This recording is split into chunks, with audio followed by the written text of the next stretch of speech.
Death, Sex, and Psychedelics. Does that interest you at all? The conscious connection with those?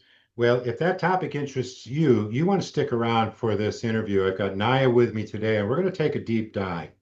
This is Eddie with a Mindful Emergence, where Margaret and I offer mindfulness, movement, and breathing practices for your spiritual transformation and healing. And most of our work is with plant medicine.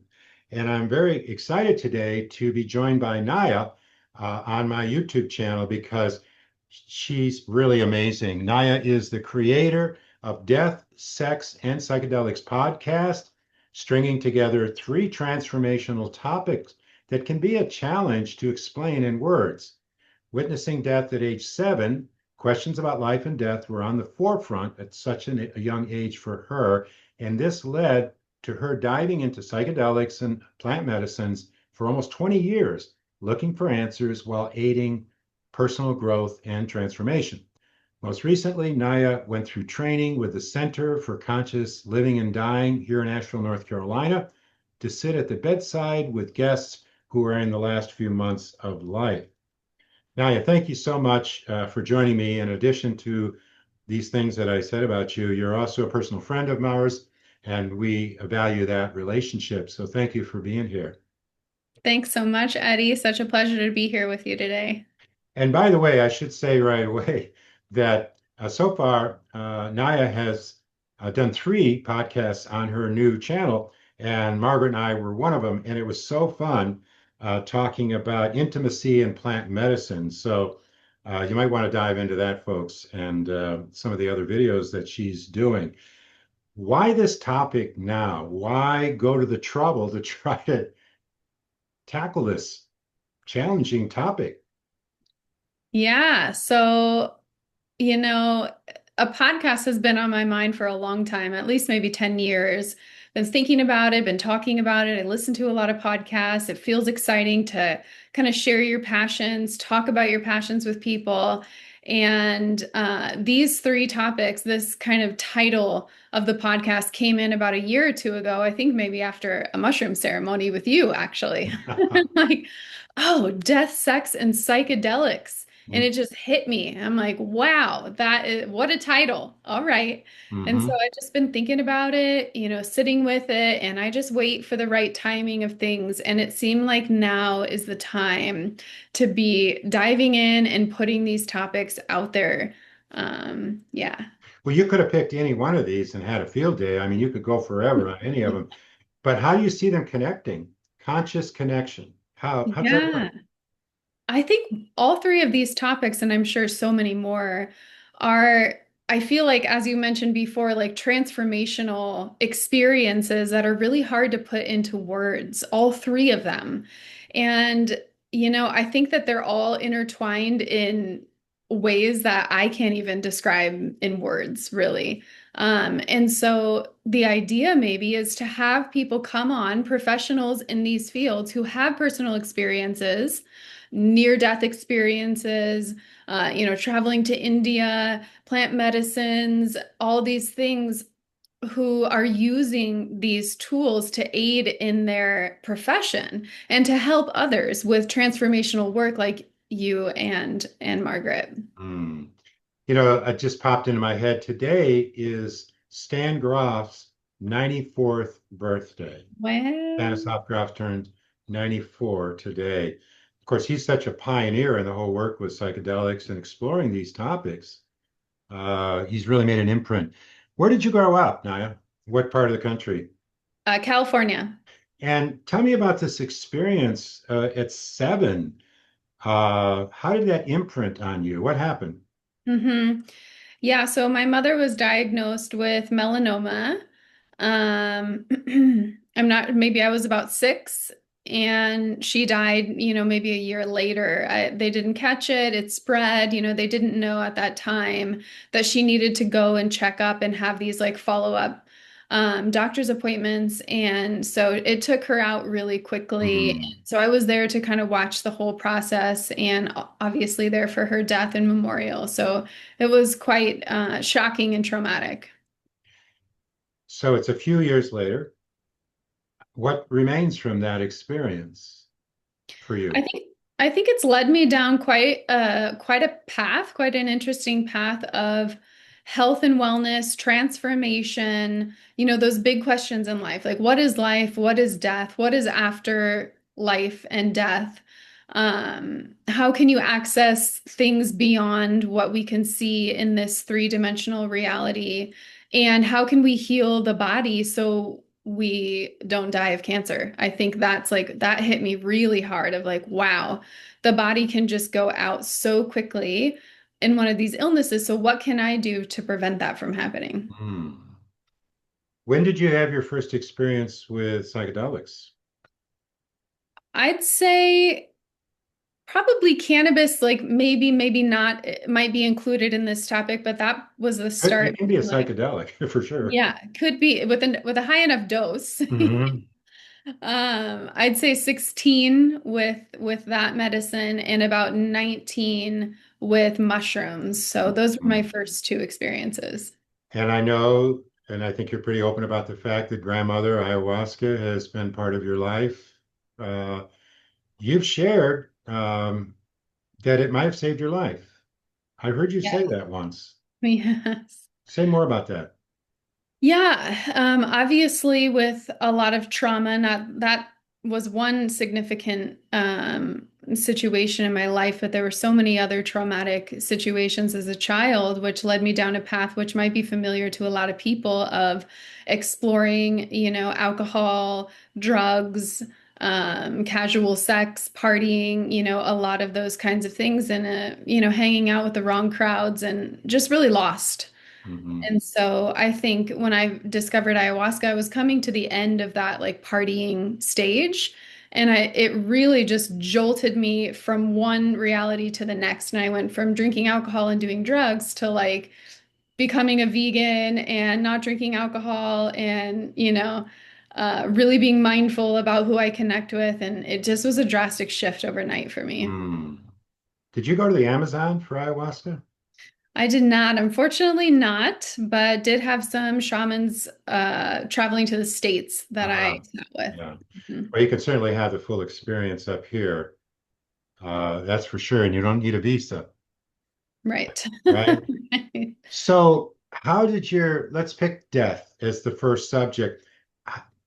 Did did any of these medicines give you any insight into what death is about? What's funny is they have, and it's funny how quickly I can forget, Hmm. right?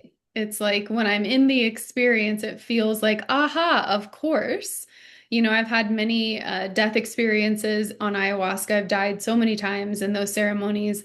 I had a 5-MeO DMT ceremony. Obviously, that's surrendering to death. And Yeah. it was quite beautiful at the time and in the moment, as I can barely recall, of like, oh, yes, this is so peaceful. It's so light, dissolving into the oneness, becoming love, and just, yeah. Hmm. And then, once that experience fades away a bit, it's almost like I forget and then I become afraid of death again. Hmm. So I really think this is deep work for me in this life because it's Yeah. quite a fear. Hmm. So when I want to talk about this just a little bit, there's a lot of talk about when people, especially when they do mushrooms, as you know, of course, we sit for people, we prepare and integrate people's experience. And some people have this idea that when they do high dose mushrooms, they have funny ideas about what it means to have a near death experience or different ideas. Let me put it that way. That's less judgmental, isn't it? How do you frame this? I mean, what do you think is going on here? Is it just the fact that the ego sort of takes a break, that the default mode network sort of steps back? How do you see it? Because I'm trying to understand it. Yeah, I think, right? It's like one of those things that are hard to put into words, but I think you nailed it with the ego there. And I think that's definitely a main component for the 5-MeO DMT is Yeah. like a dissolving of the ego so you can get to that place of beyond life, death, Hmm. whatever it may be. Maybe for mushrooms is the same thing in a much gentler way. Yeah. But I think the ego has to be able to dissolve for us to be able to experience beyond the three-dimensional reality. And we've got to get out of that storyline that we all carry with us, our worldview. This is how life works. This is who Eddie is. This is who Naia is. We Yes. carry these narratives with us.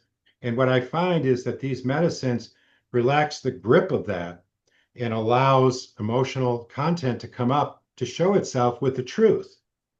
Yes. I like that you said that because I also link ego with identity. Hmm. For me, I see my ego when I want to wrap around an identity. I'm a person that drinks ayahuasca, or I'm a person that plays guitar, or I'm a this, or I'm a that. When I'm linking and holding on to an identity, it's my ego. And when you are dealing with the plant medicines, you can just relax into that and not even have an identity. You can dissolve your whole being, which is Well, I quite nice. especially noticed that with 5-MeO-DMT, and it was effortless. I mean, I Yeah. had an experience with a sitter who I totally trusted. He did a beautiful job preparing me. And when I took in the medicine, it, I didn't have to do anything. I Hmm. guess you could say I let go, but it just was as natural as can be. And if that's death, Right. I mean, what's the problem here? That's what I said in the moment, right? If this is death, it's almost much easier than life. Yeah.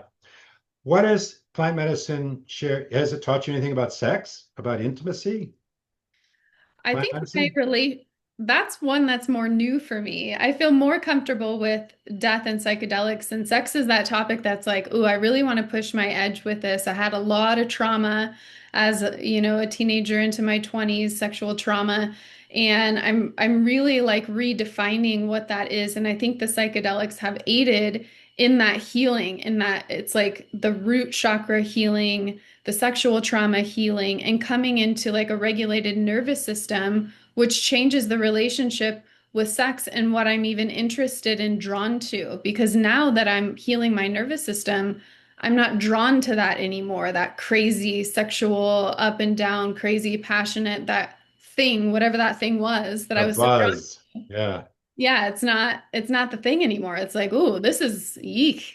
So what I'm hearing is this is a very somatic experience for you. You're really noticing it in your body as Yeah. part of the process.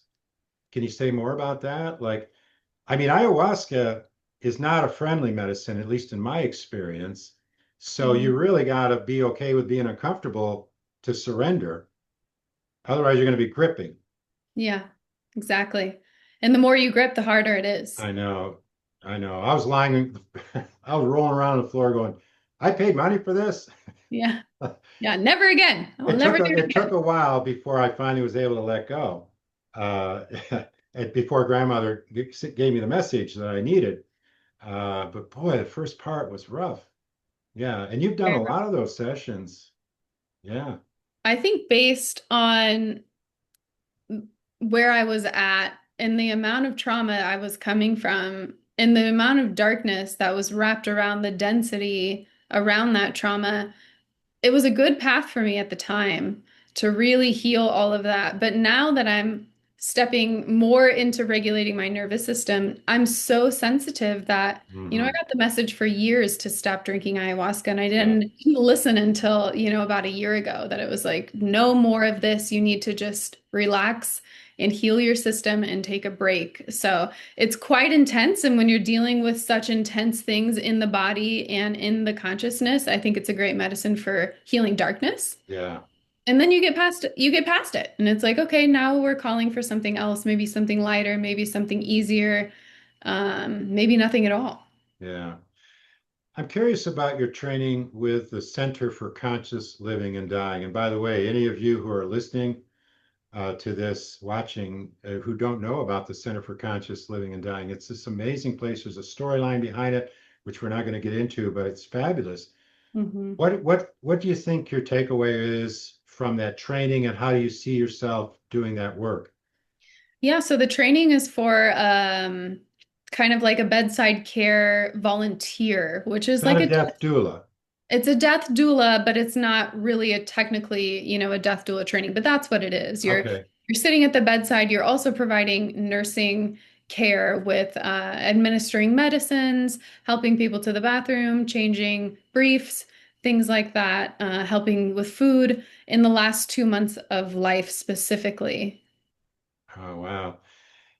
And so you plan on doing this work over there, sitting for people? It's all volunteer, right?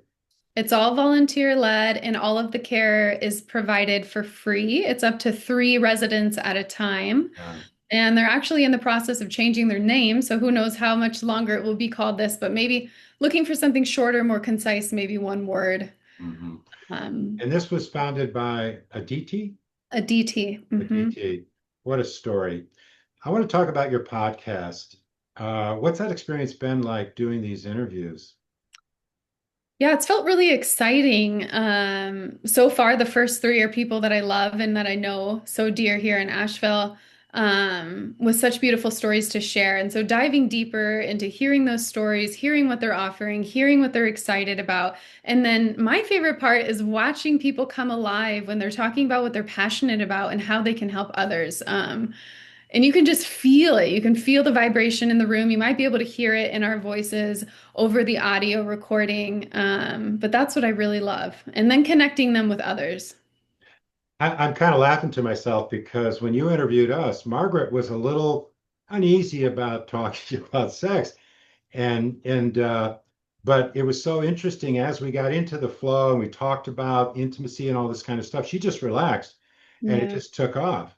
And I give you credit for how you handled it, facilitated thank the you. process. But once we stepped into it, it's like the boogeyman went away. Yeah. you know. Um, any big surprises? Has there been anything that you picked up on these three where you went, "Oh my God, that was amazing. I didn't know that," or whatever?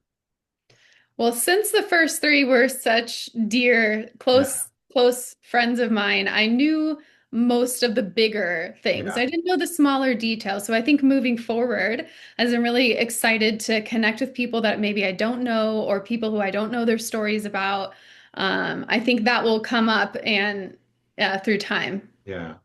So first of all, let's go, what's the link? Well, you have several links, right? Because you're on YouTube, Spotify, Apple. How can people access your podcast? Yeah, so it's put out by Podbean, so that's the app that it's on, and then I recently got it on Spotify as well as Apple for people who aren't able to access Podbean. So we can link all 3 of those in the Okay. notes So below. it's not on YouTube. Not on YouTube, it's just Okay. audio, no video. Yeah, okay. That's right. It is just audio. So all the links that you have to access Naia's podcast will be in the description that's with this video. So if you want to check them out, just drop down into the description. They'll be right there. And also there will be Naia's email address so that you can contact her if you have questions, or if you're interested in being a guest and you want to reach out to Naya and explore that with her. Does that make sense? How's that sound? That's perfect. Yeah, yeah. So we'll make sure that that's included in the description. Last question. What question should I or could I have asked you that I didn't, that you wished I'd asked? Eddie, you're so thorough. You couldn't have possibly missed any questions. You just nailed Really? Well, maybe I missed my calling. it. I'm Asheville's answer to Joe Rogan, right? Uh-huh. Yeah.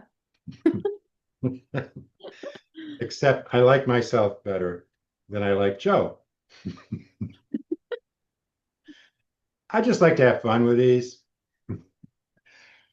Naya, thank you so much for spending this time with all of us because this is so important. This what you're doing. I mean, I can't wait to watch the other two. I just started one of the other two, and I'm going to watch the other or listen to them. And I just want to watch this unroll because this is such rich terrain that you're exploring, and we can learn so much listening to other people's experiences.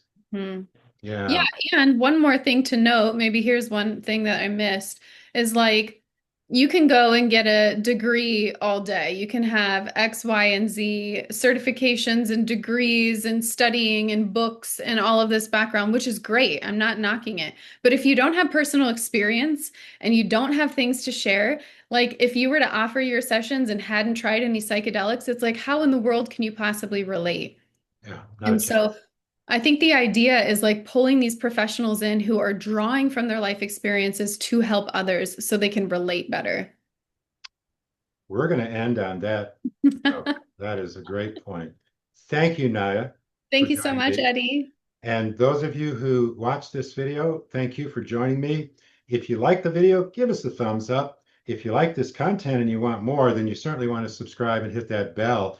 This is the 260th YouTube video. So there's a lot of content in there if you want to dig into the channel and explore other topics or other interviews that I've done that I think are as rich as this. So thank you for watching, and we'll see you all next time.